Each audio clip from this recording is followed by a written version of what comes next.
Just talk about how music and like the rhythm, the polyrhythmic drumming teaches us about African ways of knowing what, the Western systems often overlook today. hmm Yeah, I think Sangor said something really important, and he said that Europeans, they get dressed up and they go to a concert, and they go to a concert to listen and consume.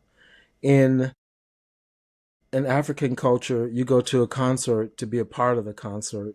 So we see that throughout the Black Atlantic, the amen corner, the hallelujahs, and the joining in and the harmonizing, and that whole kind of polyvocal. It also speaks to our being on a horizontal plane rather than a hierarchical plane. We're not going to look up to someone, we're going to be a part of something. And there's point and counterpoint, and there's back and forth. And that is just so really cool about African music. And Senegal, the drumming is just completely out of this world. So you have this thing of time and time structures, but you'll have, unlike a lot of European music where everything is in one straight time, you have polyrhythmic time signatures going on at the same time, and it all fits. And it kind of, I think that also speaks to visual, in that you have broken pieces or fractals pieced together, and it looks like it doesn't make sense, but it does make sense. And to be honest, that visual part was kind of like my spiritual awakening in Senegal. That first time when I went to Goree Island, I went into the quote unquote little slave house, and I didn't have a cathartic experience that I wanted to, but I met an artist on the island who makes his art from broken pieces.